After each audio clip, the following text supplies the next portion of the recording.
My name is Aliyah Awadi. I'm an artist and writer, and I'm based in Abu Dhabi. My practice, my studio work usually begins very inconsistently, so there can be long stretches of time where nothing happens, but then there are short stretches of time where everything happens. So what really sets the mood for me in my studio space, I guess, is just listening to a really good song. That usually gets me going, and that's usually something that I do while I'm working. I think that my studio space is sort of a lot like me in that I can pack everything up and move everything at a moment's notice. I think I'm conscious of making a lot of works that fit into my car really well because I'm just someone who moves around a lot. I used to move to a lot of different schools growing up and a lot of different environments, so I guess I've just become accustomed to the fact that everything that I have has to fit in a suitcase pretty much. The spaces that I work in definitely affect the outcome of the work. I tend to be really inspired by just the architectural aspects of where I'm working because I think that architecture has been such a big influence on me growing up.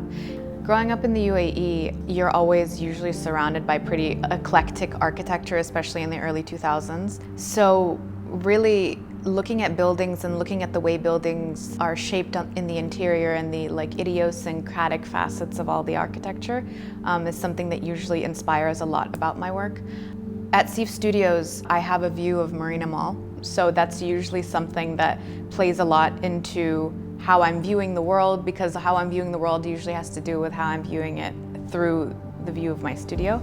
And I'm lucky to have a window here, which isn't always the case. Sometimes I work in enclosed spaces, sometimes I work outside, but my studio space definitely plays a lot into how my work is going to look, specifically also because I usually deal with interior spaces. So I feel like I'm still in the process of discovering my art practice. You know, you're a human being, right? Like things happen to you every year. Every year there are big events happening in your life and in your surroundings, and that kind of plays into who you are as a person, which ultimately plays into your art practice, because your art practice usually has a lot to do with your interests and your philosophy and your personal ideology. And that, for me, is constantly changing. And I don't know if that's like collateral, I don't know if that's like an offshoot, because I'm on the internet a lot, and I think like children that were raised on the internet tend to be very all over the place with who they are and what they want to be and their aesthetic and their overall thoughts and ideas. But I think that mine are still changing. So my art practice is really defined by the changes that I went through, the personal traumas, and I try to keep them that way, but also tie them into a lot of universal things like women, magic, the internet specifically. So my art practice is definitely undefined right now, as undefined as I am anyway.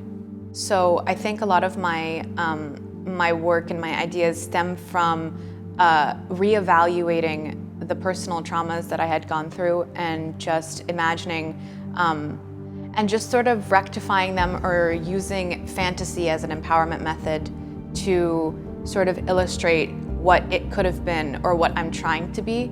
So there's a lot of dealings with magic, there's a lot of dealings with womanhood, there's a lot of dealings with fantasy. And even though all of those feel overly positive, they're also interspersed with a lot of very dark, sort of negative themes, including things like misogyny, including things like abuse and emotional issues, basically. A lot of the themes that I talk about, even though they are very specific to my cultural context, I like to think that they're also really universal, because I don't think original ideas are a thing that exist anymore. Well, maybe they do because of developing technology, but also I try to keep it very true to the experiences that I grew up with and the things that I went through.